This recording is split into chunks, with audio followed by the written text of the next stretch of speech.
شايف انت السحلبيه دي تحس ان هي شبه ضرس البني ادم. ابو علي، ايوه تعال اقول لك، عندك سحلب؟ عندي سحلب. هات كوبايتين، يلا بينا.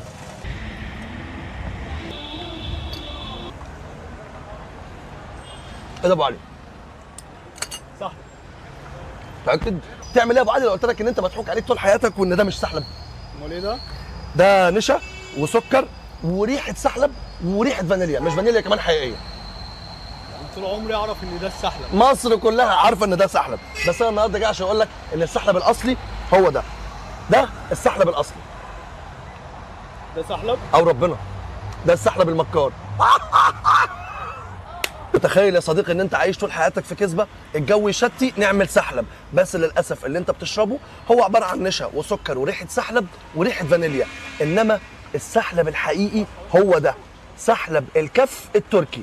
شايف شكله عامل ازاي؟ شايف انت السحلبيه دي تحس ان هي شبه ضرس البني ادم. سحلب الكف التركي اللي انت شايفه قدامك ده هو واحد من افضل انواع السحلب اللي بيتم انتاجها في العالم.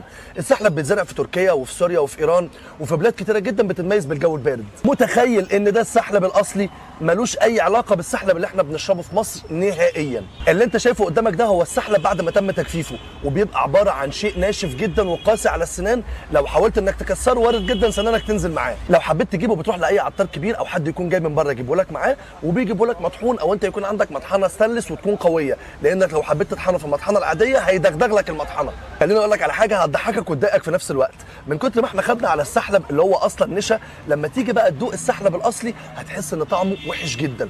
علشان كده لو انت عايز تجربه لازم تجيب في البدايه كده كميه صغيره وتخلطها على كميه سحلب من العادي، يعني مثلا نقول 50 جرام لكل نص كيلو، 100 جرام لكل كيلو، وساعتها انت هتاخد خلطه قويه جدا وطعمها ملوش اي علاقه بالسحلب اللي انت عارفه. لو حابين بعد كده نبقى نعمل فيديو تاني ونجيب فيه كوبايه سحلب معموله بالسحلب الاصلي مخلوط بالسحلب العادي، قولوا لي واحنا نعملها. عموما هو لونه ما بيكونش ابيض، بيكون لونه اصفر قريب شويه لون الشاي بلبن، وبيكون قوامه تقيل وطعمه قوي جدا، علشان كده كمان بيحطوا له في بلاد الشام شويه ميه ورد علشان يديله ريحه عطريه ويكسر شويه من حده الطعم دي. يجي في بالك سؤال وتقول لي طب احنا ليه ما بنجيبش سحلب من ده ونطحنه بدل ما احنا بنشرب نشا؟ هقول لك هتعرف السبب لما تيجي تسمع السعر في اخر الفيديو. ونعمل ايه؟ ندوق كركر. خد يا كركر. يا عم وانا ماليش اهل يسالوا عليا. احنا محتاجين كفايه الصدمه اللي انا صدمتها اللي هو السحلب اللي بنشربه طول عمري.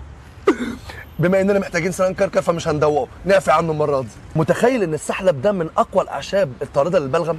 السحلب مشروب طيب بيحسسك بالامان والاطمئنان والاسترخاء، بيشيل القلق، بيشيل التوتر، بيزود السعاده، كل ده في السحلب. شرب السحلب بانتظام بيساعد جدا على الحفاظ على نضاره البشره. نبتة السحلب من النباتات المهمة جدا اللي بتساعد على القضاء على مشاكل ضعف الرجال.